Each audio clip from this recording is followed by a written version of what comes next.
So get on your feet. Everyone get on your feet. Please welcome on stage, Imran!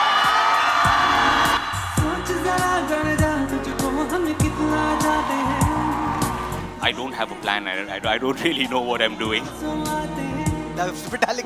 guy Just back one there going, person who's I see you, man. I see you.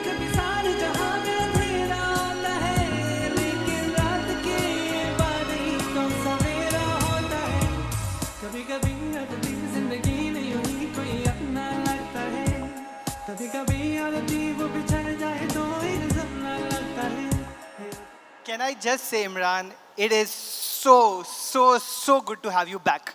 Is it great to have him back? Can we all just agree? Check. We have Thank you, missed check. you 1, 2. so much. Thank you. It's wonderful to be back. It's wonderful to be in a place where I'm feeling capable of doing something like this again. And really, that's thanks in no small measure to you, to IFP, to everyone out here, everyone who's messaged me on Instagram. I'm sure there's one or two of you out there. Thank you. It means a lot. Can we have just a loud woo for Imran? What is We are so excited to have you here, and all of us, I think, have followed now your Instagram journey. And I think while seeing that as well, I think the big thing, I have commented this, and I know a lot of people have commented this lot. How Imran, it's been a big thing about seeing you back in the films. Your films represented such a wonderful comfort, like a hug to us during the time that you were really active. So many of your films were my favorites. I still go back to them every once in a while. Jaane tu ye jaane na. Jaane tu ye jaane na fans over here? Yeah. Break ke baad, one of my favorite films actually in your entire filmography is Ek Main Aur Ek Tu. Any fans of Ek Main Aur Ek Tu over here? Yeah. I still keep listening to the songs of the film, keep going back to how beautiful and restrained your performance was. Now, I know what those films have meant to me, when I was seeing them when we were growing up in the 20s, when I was in my 20s. I'd love to know, and this is the session, what it's about. When you were growing up, what was your first interaction? Of course, I know that you come from the family of Nasir Hussain, from Amir Khan, and of course, so Mansoor Khan, legends all in their own right. But was that actually a Qayamat Se Qayamat Tak or Jaane Tu? Was that your first interaction with the world of film, or were you a fan of it even outside of that? I always grew up loving movies. Despite the fact that my family worked in the business, it was somehow still a thing that was kept a little separate. It's not like we immersed in the film industry, far from it. Instead, I think that my appreciation for cinema, my relationship with it came very much as a viewer, as an audience. I grew up watching films. I grew up learning from my on-screen heroes, being inspired by them, being moved by them, and just being transported, which any one of you I'm sure can relate to, that feeling of watching a film and losing yourself in that world and being transported to another place and kind of going on this roller coaster of emotion. That's the crux of it, right? That's the heart of it. The point of it is to go on an emotional journey. And that's what I loved about it. It swept me away as a child. As a child, was fascinated with films like what we'd call spectacle films, Back to the Future, Indiana Jones, all of these adventure films where you're getting to see a fantastical world. That's what really drew me in as a child. Do you remember the first piece of art? It could be a film, it could be a book, it could be a music. Probably Indiana Jones. I was, I guess, 8 years old, 7 years old, something like this, and I watched Raiders, and it blew my mind. And I went through a phase after that where I got myself a brown leather jacket, just like Indiana Jones. Tried to make a whip because he would do this whip thing. So these are like my earliest memories of trying to emulate an on-screen hero. And thereafter, as I look back at it now, consciously as an adult, I realize that through my life, that has been the case. I think we all do to some extent. We watch films, we read books, we listen to music, whatever our preferred medium is, and we take inspiration from that. We learn from that. It all goes to shaping who we are. Were you big on books and music growing up? Like I remember reading Tremendously. Famous Five and Secret Seven when I was Yeah, a young. yeah. I read all the famous five, basically everything by Enid Blyton. All of famous five, Five Fine Doubters, Secret Seven. I didn't love so much. I found them to be too goody, weirdly. But yeah, I read voraciously. I read everything by Enid Blyton. Somewhere in my teens, I discovered comic books, which then became another lifelong obsession. Music to this day continues to be a major influence for me. Something that I can listen to adjust a mood, to process a feeling. You know, you listen to a sad song when you need to get some feelings out. Listen to some Rage Against the Machine when you need to headbang. Do you have like a memory of music associated with the growing up here? Can you recall like an anecdote of that? So much, man, so much. The Beatles were the first band of course, who I truly loved and knew from, I guess, age 8, 9, where I knew the Beatles.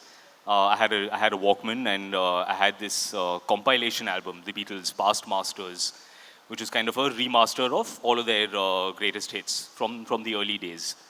And that was the Walkman days where you would listen to it, and I knew and as anyone who grew up listening to music in that way, you start to learn the song order because you can't jump around.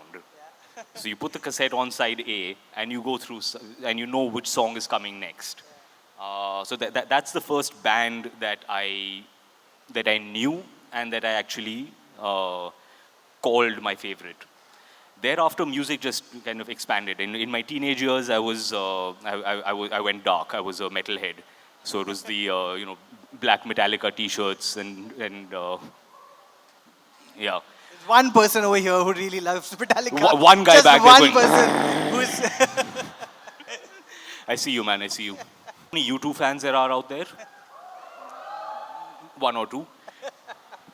Uh, there's this famous alternative version of With or Without You. There's a regular album version, and there is a version that they only perform live, which is commonly referred to as the Shine Like Stars version.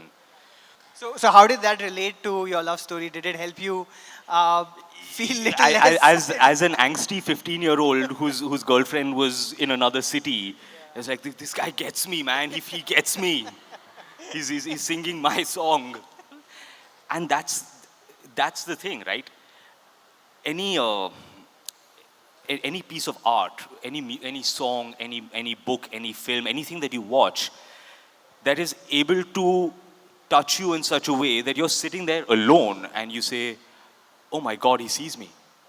You're talking to me. You're talking to me directly to me. How did you know?" That's that magical moment. That's the thing that we're all chasing. As someone who's listening to music and watching films, that's what I'm seeking. As a creator, as someone who's trying to put my voice out, that's the thing that I'm seeking. Can I say a thing? Can I put a thing out that will connect with you in a way that you feel this is personal? Did you ever get to sing? Did you sing this song out to your girlfriend at any point? No, not this girl. Some other song, some other girl. Has there ever been one? Other songs and other girls, certainly. A lot of it on screen. You guys may have seen one or two of those. Always made it a point to actually sing, even though they've got professionals to do that part. When you're on set, you sing. It helps. But I love, you know what, Imran, you said about somewhere identifying something about yourself. Like I've always felt art is something that either helps you feel less alone, or it is, and when you're creating it, you're probably doing it to maybe make someone else feel less alone. So it's either you or it's both, someone else. ideally. Yeah, it's both. I'd love to know, I mean, you mentioned songs, but has there ever been a piece of dialogue or a piece of writing or a piece of even lyric that you keep going back to, that when you heard it growing up, you felt like, man, this is me? Not particularly just one. It's hard to narrow the field so much. We are in a way kind of the sum total of our experiences, all the things that go into us, all of the people that we interact with, all of the experiences we have, all of the media that we consume. bits and bits and bits. All of this kind of comes in and amalgamates, and that is what makes you into the person that you are, and also the creative person that you are. For me, a defining creative experience was this film which we've spoken about earlier, Lock, Stock, and Two Smoking Barrels. You Lock, know the film. Stock, Two Smoking Barrel fans? Guy Ritchie? Okay. So this film came out in '98. I was 15 years old. I watched this film, and it literally, something went click in my head. As I was watching it, I kind of looked at it and I said, I didn't know you could do that.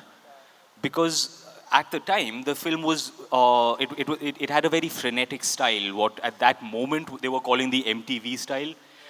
It was not classical cinema. The editing, the music, the shot taking, all of it was edgy. It was different, it was fresh, it was new. And to a 15-year-old watching that, I was like, you can do this? I didn't know you could make films like that. And that is kind of the thing that really switched something in my head where I said, oh, this is what I want to do. And I spent years after watching that film thinking and dreaming and wanting and praying and saying, I want to do something like this, something that hits this itch, something that is in this creative space. Lo and behold, 10 years go by, and I read a script for Delhi Belly. And I swear to God, I knew. Delhi Belly released in 2011. I first came onto the project. The project for me and for Amir at AK Prod, Delhi Belly started life in 2006. So it took us 5 years to go from script to film. And I promise you, from the time that we were reading and testing, through the auditions, through the filming of it, every single day, every single moment, every single line, I knew what this film would be. Whatever you think of it, whatever I'm assuming and hoping a lot of you think well of it. I knew what it would be. We're on there like, this is it. This is my lock stock. This is the film that I've dreamt of. This is the film that I've manifested and said, I want to make this. That's it was a once in a lifetime thing. You ask any of the guys, you ask Kunal, Veer, my teammates on that one, they'll tell you the same thing. We knew what we were making. We knew we were making something special. That's the one we dreamt of. A big round of applause again for Delhi Belly. What a incredible film that Man was. over there with the Delhi Belly poster. I saw it. What was your favorite moment from Delhi Belly? Favorite line, favorite scene, and why? For me, it was Sir Laundry. Iconic line. Yeah, man. Tragically, I was not on set while they were filming that. So I only got to see it in the film. It's amazing. The actor who played that part, he got these two brilliant mic drop lines, which was Sir Lundri and Sir Ye To Tatti Hai, which he killed. He's amazing. And I was not present for either of those because there were scenes that those guys were filming and I didn't get to see them. The favorite bit that I got to deliver while I was there is this scene that we were shooting with this character Vijay Sohaya. She's talking about how she's multi-disciplined, multi-talented and all of this. And she says, I want to direct, act, produce, and one day I want to have my own clothes line. And my character Tashi says, clothing line. It's a throwaway one that half the people even missed at that moment. And even, her character message, she's like, what? Never mind. My favorite jokes are the ones that slide right past and nobody gets. If you can hold a straight face, just quietly drop it, nobody laughs, I laugh on the inside, those are my favorite jokes. Wow. Which was your favorite line that you've not, in the film that's not by you? Outside of the two ones that you mentioned, from Veer, Kunal, anybody else, or favorite moment from the film that was like, now I feel like I'm living through Lock Stock, my own Lock Stock? By and large, it's actually Vijay Raz's interactions because he got these great moments of Like, right? I mean, these amazing deadpan moments. When he gets the sir, ye to tatti hai line, he's like, thank you. Like, it's amazing how much nuance he puts into thank you and just kills you. There is this thing, it's a classic, shall we say, gangster comedy thing of the main bad guy, and he will have a couple of inept henchmen who are not too bright. So that interaction between the gangster and his henchmen in any film is always very entertaining for me. Those sorts of scenes. So, I mean, you've of course also mentioned that Delhi Belly is possibly your favorite experience of filming and the film that you've had in your career. But for a lot of, the audiences, it is your, what starting from Jaane Tuya Jaane Na, which I think is still a favorite of many, many over here. Look at that. What was, I mean, you mentioned that, you're growing up, Lock Stock was the kind of film that you liked, but then you ended being the face of rom-coms for a very long time. How much did you relate to, for example, your character of Rats in Jaane Tuya Jaane Na? Was that more like you? Was it unlike you? What do you remember about those days? I mean, tremendously. That film was very. It was very true to also who I am, how I am. It was a synergy of the writing of the character and of the actor. It is always some kind of a blend of that. Anytime a film works, a character works, it is it requires that synergy. For me, I guess I also in a lot of ways grew up watching films and not particularly being that enthused by the action films or by particularly in the 80s, as we were going into the Stallone, Schwarzenegger era of action films, which I love, but I never saw myself as that person. I never saw myself in those parts. For me, it was Marty McFly, Back to the Future. It was Ferris Bueller. These were Iconic. Back to the Future, Ferris Bueller, iconic films. yeah. So these were the films where I saw myself in those characters, in those parts. These are also the kinds of stories and kinds of characters that I felt were underrepresented in Indian cinema. So I was drawn to those. Something like a Jaane Tu, an Ek Main Aur Ek Tu, a Break Ke Baad, these sorts of scripts, these sorts of characters were, and I think even today are underrepresented. There is a tendency to go for the more traditional masculine, feminine hero, heroine roles. And those stories didn't excite me. I was more interested in the nuance. I was more interested in interpersonal relation. Was there anything that you picked up from, for example, a Marty McFly or Ferris Bueller that you imbibed in Jaane Tuya Jaane Na, your role in Rats, or any subsequent roles? There is an inherent way that we tend to approach a lot of stories. The easiest thing and the easiest way that we tell stories nowadays, particularly with this kind of massive explosion of comic book films and franchise content, these are stories that are dependent upon a hero overcoming whatever the problem is by punching it. If your arms are strong enough, you can punch the problem into submission, which works for some things, I guess, not all things. And the more interesting thing is, are you able to overcome whatever your obstacles are in your plot through emotional intelligence, through using your mind, through in this way, which is a Marty McFly thing. It is a Ferris Bueller thing.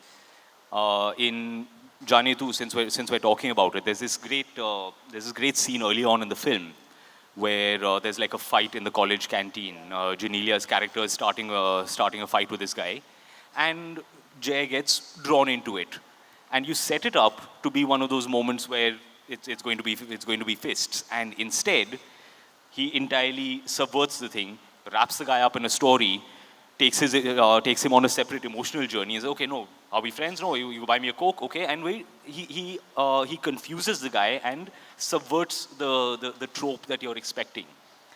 That's interesting.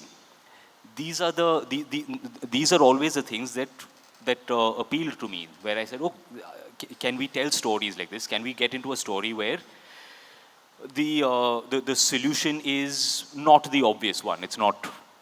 I actually want to put now the question to your filmography. Any character that you've played or any film that you have done where you grew the most or you learned from the character the most, or for that matter, you feel like you were able to say something to the audiences that they've picked up? Not. So here's the funny part, yeah. Not while I was doing it.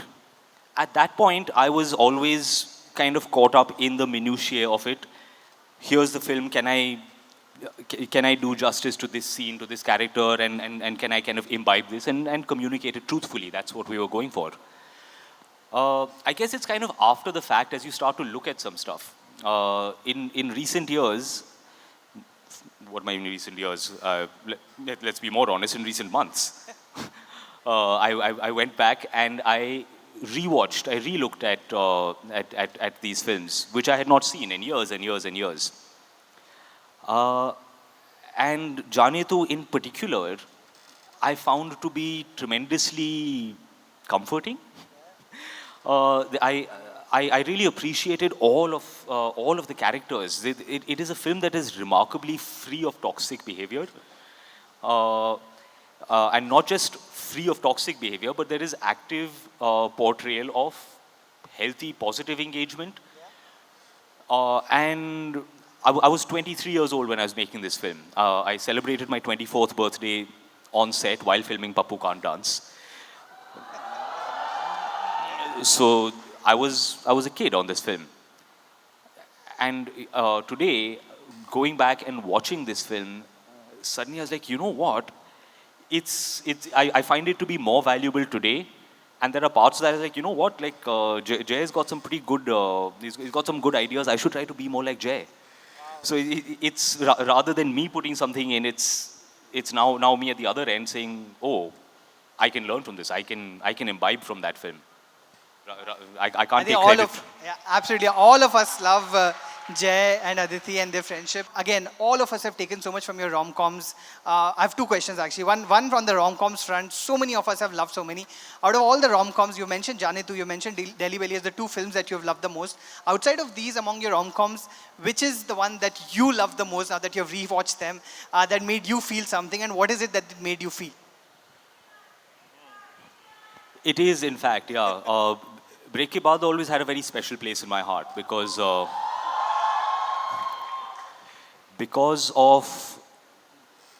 how much I loved the script. I loved making the film. You know, Danish, the director of the film, became a very close friend of mine. He's still a dear friend today. Working with Deepika, with Yudi, and Shahana, all of our co-stars in the film, we really bonded. We hit it off really well. And once again, looking at this film today through slightly more mature eyes, once again I find it to be a film that is actively positive, that is free of so much of these kind of subtle negative things that we tend to just accept as part of, you know, just casual misogyny is fine. You just slip a little bit into the film. This film doesn't have that, and watching it today, I appreciate it even more. So yeah, that film was always very, very special to me.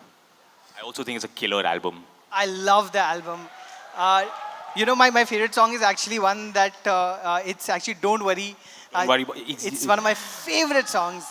Okay, Don't okay, worry, I'll be fine. So then I'll tell you the story behind that. Please do. So Don't Worry About Me is the English version of Main Jeeunga. It was never supposed to exist. There was no such song. We had all of the Hindi songs. One day, we're hanging out at Vishal and Shekhar's studio, and these guys are just messing around, and they can go pom pom pom, and Vishal starts going, "Don't worry about me, I'll be fine," and he just plonked out this English version of it just for fun. It, and this is like a month before release. So Danish and I, we hear this thing, and it's something went click in my head. I was like, this is amazing. This is great. Can we use this? And we're like, it's an English song. Who wants an English song on an album? In fact, back in the day, they used to master the songs. They had to send it to the music company, who would start pressing physical CDs. So the CDs that were going to start getting made. I pressured the producer and said, listen, can we stop production on this, remaster this English song, and can we include it on the album, please? Just like personal favor for me. So because of that, I managed to get it onto the album. Otherwise, that song would not have existed. So we stopped production of the compact discs. We mastered the English song and got it on there.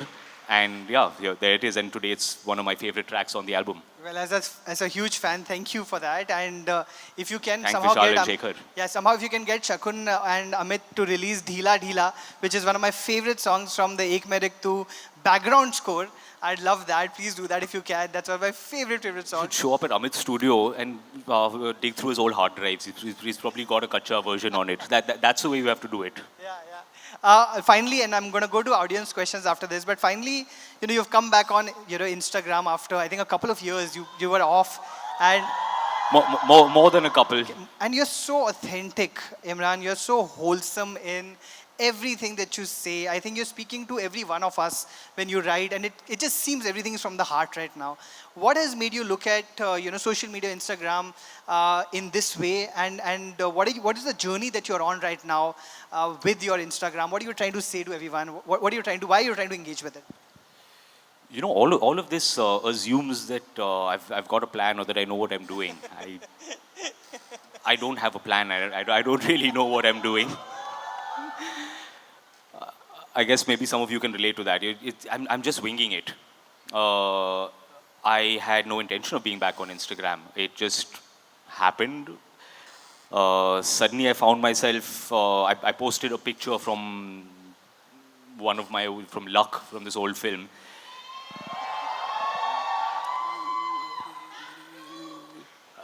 You have to... There are more fans of Luck here than you do. I just want to say. This is so weird to me. You don't understand. One person said Metallica woohoo, and then there are 50 who are saying Luck too. You don't understand how weird this is to me, because when the film released, it was a disaster. I mean, like a disaster. Like they tarred and feathered me, and took me out. They take you out back, and you should be shot behind the behind the latrines for taking part in such a horrible film. So to hear someone say "woo" is weird, and I assume you're not being facetious. They mean it. So it's weird. But thank you. It's quite a journey to reshape your perspective on something like that. Where to me this is a horrible, shameful film, and I should be ashamed of it. But yet someone says, "Hey, I like it. I enjoy it." And that's remarkable. Thank you. It makes me feel like that wasn't time wasted. But what are you trying to? Of course, please clap. It's great to clap. But what you're trying to learn is what I'm trying to ask you from Instagram, from this social media journey that you're on right now, where you're being so authentic. Is there something that you're trying to learn about yourself? Is there something you are learning through this, even though you may not have planned this?